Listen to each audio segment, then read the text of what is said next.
Dice el clásico que no entienden lo que entienden. En el Movimiento de Regeneración Nacional no terminan por ayudarse a sí mismos. Crean sus propios monstruos, personajes impresentables de la política y de la función pública. Y le voy a listar por lo menos 4 de ellos que no serían capaces de presentarse en una comida de domingo en una familia decente. Uno de ellos es Simón Levy, que fue subsecretario de Promoción Turística en el gobierno de México en el 2018. Se ha convertido en uno de los difusores más importantes de fake news, de chismes, y que ha alimentado la farándula y el morbo en la clase política. El día de ayer fue detenido en Portugal, merced de la existencia de 2 órdenes de aprehensión y una ficha de búsqueda de la Interpol. El gobierno de aquel país, en Portugal, le concedió medidas cautelares. No deberá o no puede dejar ese país hasta en tanto no se resuelva su situación jurídica. Y lo primero que hizo fue entablar una comunicación en un noticiario radiofónico en la capital de la República y subir a sus redes sociales que no estaba detenido y, sin embargo, que había sido objeto de un atentado que había puesto en peligro su vida. Uno más de los chismes que acostumbra propagar a través de las plataformas digitales. El otro es Hernán Bermúdez Requena, que fue el secretario de Seguridad Pública en el gobierno de Tabasco cuando Adán Augusto López Hernández era el gobernador. Era secretario de Seguridad y al mismo tiempo el líder de una agrupación criminal que se le conoce como La Barredora. Bueno, pues ahí tiene 3 personajes creados por el Movimiento de Regeneración Nacional. Si la alternancia política en 2018 no se hubiese concretado, estos 3 personajes no estarían en la palestra como hoy en día sucede. Y el cuarto personaje es Ignacio Mier Velasco, este sujeto que durante el desastre provocado por Otis en el puerto de Acapulco había anticipado que el dinero que estaba depositado en los fideicomisos del aparato judicial federal serían destinados a la reconstrucción del puerto, el principal puerto del estado de Guerrero. No solamente no lo cumplió, sino que además se le olvidó la promesa. En fin, son 4 perfiles creados por el Movimiento de Regeneración Nacional. Ahora sabe por qué el desgaste del poder de un aparato político tan poderoso como este, que es sin duda la franquicia electoral de mayor crecimiento y rentabilidad electoral en la última década. Bueno, pues sí, es lo que hay y con eso tendremos que lidiar durante los próximos 6 años. Y si estamos en el jueves casi de la llegada de la celebración de Todos Santos y los fieles difuntos, y ya se respira un ambiente frío, fresco, que anticipa una de las épocas más bellas en nuestro país. Recordar a nuestros difuntos es siempre indispensable, pero también que permita fortalecer y acrecentar la cultura, los usos y costumbres que nos dan de identidad frente al resto del mundo. Así es que veámoslo de esa manera. Quiero saludar en esta ocasión a distancia al autor Mario Herrera. Es un especialista en la enseñanza del inglés, reconocido uno de los más preparados para la divulgación de este idioma indispensable en el terreno de la competitividad. Ya se encuentra Mario Herrera, entiendo, conectado. Mario, ¿cómo le va? Muy buenos días.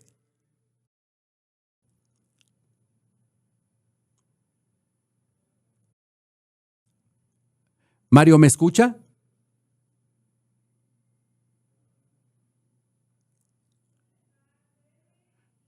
Mario Herrera va a participar este fin de semana en un congreso de profesores especializados en la enseñanza del inglés que se va a celebrar en el World Trade Center de Boca del Río, en el estado de Veracruz, uno de los eventos más importantes e interesantes desde la perspectiva de la enseñanza, puesto que han sido personas que han avanzado en el terreno de la enseñanza desde la perspectiva de los derechos humanos y que ha propiciado el interés y la exploración de niños y adultos. Mario, muy buenos días, ¿me escucha? Buenos días. Gracias, Mario. Por favor, adelántenos qué es lo que se espera ocurra este fin de semana ahí en el municipio de Boca del Río, en el estado de Veracruz, por favor. Claro, México tiene un capítulo de una asociación internacional que se llama TESOL, que significa profesores de inglés o enseñanza de inglés a hablantes de otras lenguas. Y la versión mexicana tiene, el capítulo mexicano tiene más de 50 años y por lo tanto cada año los profesores de inglés de México se reúnen en alguna ciudad para discutir y participar en talleres sobre la más reciente metodología, conocer sobre los últimos programas que se han publicado y en sí compartir, convivir e intercambiar experiencias e ideas sobre cómo mejorar la enseñanza del inglés. Estamos teniendo una conversación con Mario Herrera, que es autor de uno de los libros más exitosos para el conocimiento y el uso del inglés, cuyo título es Tiny Big Things, que utiliza herramientas como la neurodiversidad y la socioemocionalidad. Mario, explíquenos, por favor, estos dos conceptos, por favor. Bueno, la enseñanza del inglés hace como unos 20 años ya tomó el cauce correcto, porque yo tengo suficientes años de experiencia para recordar cuando nos íbamos por un rumbo y luego por otro. Ahora ya hace tiempo empezamos a enseñar bajo el pensamiento crítico, bajo todos los principios del cognitivismo, pero cada 4 o 5 años hay una innovación que personas que hacen lo que yo hago, que es hacer experimentación pedagógica didáctica con alumnos para ver cómo podemos mejorar el proceso. Cada 4 o 5 años, o a veces grandes cambios cada 8 o 9 años, cambiamos algunas cosas de la metodología. Y justo lo que acaba de decir son las innovaciones que estamos incorporando a lo que llamamos ahora mainstream, que es, digamos, que al cauce más usado o más común que usan las instituciones educativas. La neurodiversidad es un agregado a la metodología que permite que atendamos de una manera más homogénea a aquellos que su sistema o posibilidades de aprendizaje no lo son. Niños con dislexia, niños con algún asomo de autismo, estamos incorporando a la metodología maneras de enriquecer el proceso para que podamos llevarlos a todos a un feliz término de cursos, no nada más aquellos que pueden con, digamos, lo más generalizado. Un ejemplo podría ser que les estamos poniendo a las lecciones un espacio para que los niños inquietos tengan donde, siempre los niños han rayado sus libros, dibujitos y cosas, y ahora les estamos dando un espacio designado, digamos, específicamente para eso.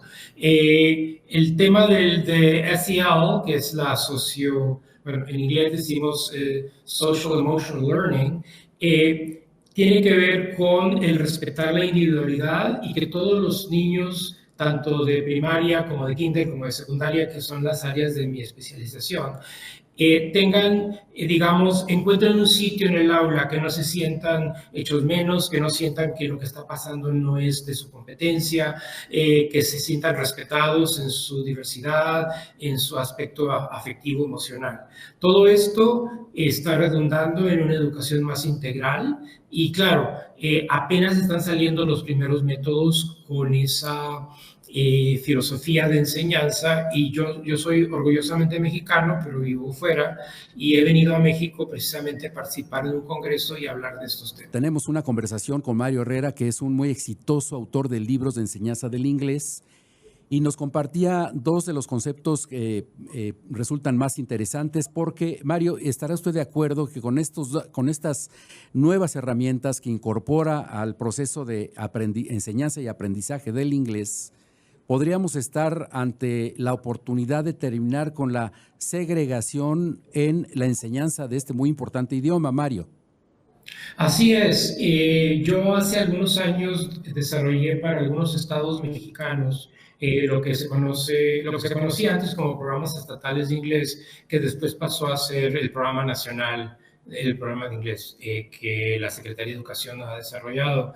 Y efectivamente, uno de los problemas, digamos, más notorios, yo aparte de ser maestro de inglés, soy pedagogo de profesión, y por lo tanto, una de las cosas que saltaban a mi conocimiento era que eso precisamente que usted está mencionando tan acertadamente, que es los niños que están en escuelas públicas, por ejemplo, que tenían problemas de adaptación a la lengua por el entorno, por su formación, y se había una brecha más, que este es un tema muy interesante para los que amamos a México, una brecha más entre la educación pública y la educación privada.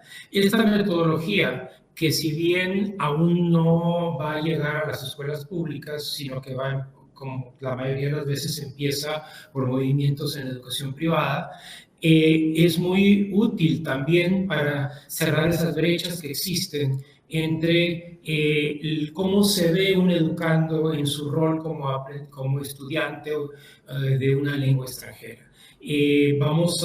Estamos ya con una metodología adecuada para que todos los niños se sientan tomados en cuenta, para que los profesores tengan herramientas, como bien decía usted, sobre cómo abordar la clase según las características del grupo que les tocó en ese año escolar atender. Tanto la religiosa de un colegio privado, digamos, con la acentuación más conservadora, como la maestra de uno de esos grandes colegios que existen en ciudades como Monterrey o la Ciudad de México, y también aquellos niños que están en comunidades rurales y que de alguna manera les llega la oportunidad de aprender una lengua. Es bastante importante resaltar eso, de que la educación se está democratizando también por vía de la metodología, ¿sí? Y eso es bastante importante. Pues felicitaciones, Mario, por haber conseguido la publicación de este documento muy importante para la enseñanza del inglés y pues que haya éxito en la realización de este congreso allá en el puerto de Veracruz, bueno, en Boca del Río, que es el municipio vecino al puerto Jarocho, y estamos al habla, Mario. Gracias por este tiempo. Gracias a ustedes, hasta luego. Hasta luego, muy buenos días. Bueno, pues allí tiene usted nuevas herramientas, nuevos instrumentos para, como ya lo dijo el autor Mario Herrera, la democratización indispensable de los procesos de enseñanza y de aprendizaje, ir cerrando la brecha de la información y de la educación entre las escuelas públicas y las escuelas privadas. Pero quiero también saludar en esta cabina a Carlos Cortés, quien es un abogado muy exitoso, y quedó la semana pasada pendiente una conversación en torno a la modificación a la ley en materia de lavado de dinero. Y utilizó 2 o 3 conceptos que llamaron la atención, que es, primero, Carlos, bienvenido, muy buenos días. Oye, me voy como gorda en tobogán. Empiezo a hablar y nadie me frena. Bueno, Carlos nos va a explicar este concepto que utilizó y que está incorporado en la ley antilavado, que es persona políticamente expuesta. ¿Qué debemos entender por esto, Carlos? Buenos días, primero que nada. Buenos días a todo tu auditorio, Fer. Pues mira, hay ciertos conceptos que nos colocan como sujetos obligados dentro de la reforma. Recordemos de julio de este año y que entró en vigor al día siguiente. Pero bueno, por el tema de tiempo, hoy venimos a tocar un par o quizás 3 conceptos y empezando con este justamente de persona políticamente expuesta, ya lo define a comparación de cómo venía la reforma, más bien cómo estaba la ley antes, ¿no? Sí. Que es toda persona física, obviamente 100% física, que tiene o haya tenido algún cargo público, ¿no? En el extranjero o en territorio mexicano, ¿no? O sea, ya lo está como, digamos, de alguna manera tipificando. Sí, ¿no? A ver, pero entonces una persona que, digamos, ocupó un cargo importante como la gubernatura de un estado, cualquiera de los estados, ya terminó su función, ¿es una persona aún políticamente expuesta? Sí, bien dice, haya sido o sea, ¿no? E incluso también acapara a las personas que han tenido relación con ella. ¿Qué es una persona que haya tenido relación con ella? Pues puede ser desde cualquier persona que haya hecho negocios con él, ¿no? O una concubina, la esposa, los hijos, los abuelos, etcétera, ¿no? Para terminar pronto, la Secretaría de Gobernación hace no mucho sacó un listado, sobre todo de lo que se entendía por este concepto. Y más bien se refiere como a funcionarios que tengan peso en el extranjero o alguna secretaría, o bien sean algunos jefes de gobierno. No obstante, hay que esperar o hay que recordar que las reglas de carácter general todavía pendientes por emitirse nos van a dar esta brecha de a quién sí hay que considerar como tal y a quiénes hay que considerar como tal respecto a las personas relacionadas con este personaje. ¿Por qué pregunto particularmente este concepto de persona políticamente expuesta? Porque en la historia reciente de este país ha habido servidores públicos de altísimo rango que han sido señalados de haber tenido relación, por ejemplo, el exgobernador del estado de Tabasco con Hernán Bermúdez Requena, este personaje a quien se le acusa de ser líder de un grupo criminal. Y dada la utilidad que suele tener una actividad ilegal como la extracción de hidrocarburos, de distribución de enervantes o cualquiera otra de estas actividades, pues hay una utilidad muy alta. Claro. Hay una utilidad muy alta y es dinero sucio que hay que limpiar. Claro. Para efectos de contexto de esta ley, quiere decir que nosotros los particulares o quienes desarrollemos actividades vulnerables dentro del catálogo del artículo 17 de la ley antilavado, debemos tener debida diligencia extrema, ¿no? Así lo dice, respecto de estas personas. ¿Qué quiere decir? Debida diligencia extrema. Exacto. ¿Qué quiere decir esto? Que al celebrar cualquier tipo de operación con este personaje o con las personas relacionadas a este, hay que bajar toda esa información que, insisto, va a salir en las reglas de carácter general para efectos de informarle a la autoridad que estoy celebrando esa actividad vulnerable, puesto que esas actividades vulnerables son normalmente las usadas por personajes políticos, ¿no? Para acrecentar su patrimonio, ¿no? ¿Y tú crees que haya personas que hayan cumplido con este precepto, Carlos? Bueno, ¿No será como una utopía? Bueno, recordemos que, por ejemplo, existe la ley 3 de 3, que no todos los servidores públicos seguramente están cumpliendo cabalmente, o incluso, pues a veces lo olvidamos, ¿no? Hay que estar como el día a día. Pero bueno, esta ley es más bien, insisto, para las personas que estén involucradas en este catálogo de actividades vulnerables y tengan contacto con ellos. Que si se puede prestar a más corrupción, a anomalías en la entrega de información, etcétera, pues por supuesto. Pero por lo menos ya pone un candado más en estas obligaciones o serie de obligaciones que nosotros, los sujetos obligados, cuando celebremos estas operaciones con ellos, tenemos la obligación, valga la redundancia, de informarle a la autoridad en tiempo y forma. Oye, Carlos, y supongo yo que despachos especializados como del que tú encabezas, Abalco Consultores, debe ser un trabajo realizado con lupa para evitar que tu representado, tu cliente, caiga en este supuesto. De hecho, eso me lleva a un concepto que a lo mejor no estaba previsto, pero hay un representante encargado que también es materia de las reglas de carácter general o el reglamento que ya viene en camino, que es la persona autorizada ante la Secretaría de Hacienda y Crédito Público para ser responsable justamente de todo esto.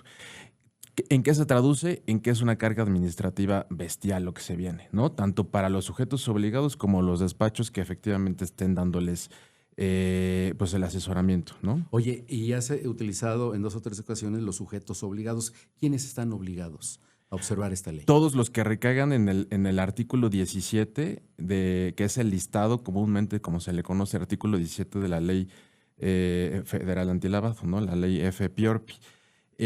Pero justo eso me lleva al segundo concepto que íbamos a ver. Por favor. Que es como tal el beneficiario y controlador. Esto ya existía en materia fiscal, me refiero estrictamente al Código Fiscal de la Federación, y que producto, como lo comentábamos en el programa pasado, producto de las recomendaciones del Grupo de Acción Financiera Internacional, etcétera, México añade esta serie de recomendaciones en su legislación doméstica y ya nos pone este concepto de beneficiario y controlador en materia de antilavado, ¿no?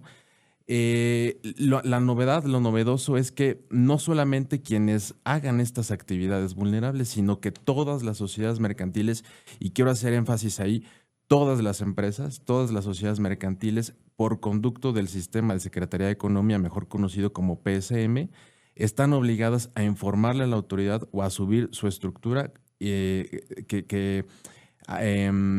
subamos la información de nuestro beneficiario o beneficiarios controladores. ¿Qué sucede si incumplen con esta disposición? Bueno, la multa ronda de los 226,000 pesos al 1,131,000 por omisión. Es decir, si yo tengo 2 beneficiarios controladores, ¿no? De toda la diligencia que haya hecho en mi haber y no lo subo de manera correcta o lo subo de manera no actualizada, pues entonces me voy a hacer acreedor a esa multa por omisión. Entre 200 y 1,000,000 y pico de pesos. Que puede dejar pues fuera cualquier empresa, ¿no? Pues ahí está un conjunto de recomendaciones. Si usted está en el supuesto, más vale que busque un despacho especializado como el que encabeza Carlos Cortés y que nos acompaña ya durante los últimos 2 jueves para ofrecer información pertinente acerca de esta disposición legal de la que de pronto no se conoce mucho, porque ¿cuántos artículos tiene la ley?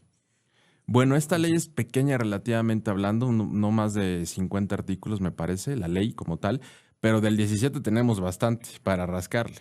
Y algo que podría hacer énfasis, si me permites, Fer, es que esta reforma es de julio. Al día de hoy todavía sigue siendo materia de mesa redonda entre los colegas, porque había la pues confusión o sí, el dudar respecto a si cumplimos o no, toda vez que en los transitorios de esta reforma bien dice que en el primero la reforma entrará en vigor al día siguiente de su publicación, pero en los siguientes transitorios nos dice que de las obligaciones nuevas, para ser exactos, de la fracción séptima a la 11ª, hay que esperar las reglas de carácter general, pero no dice nada del beneficiario controlador.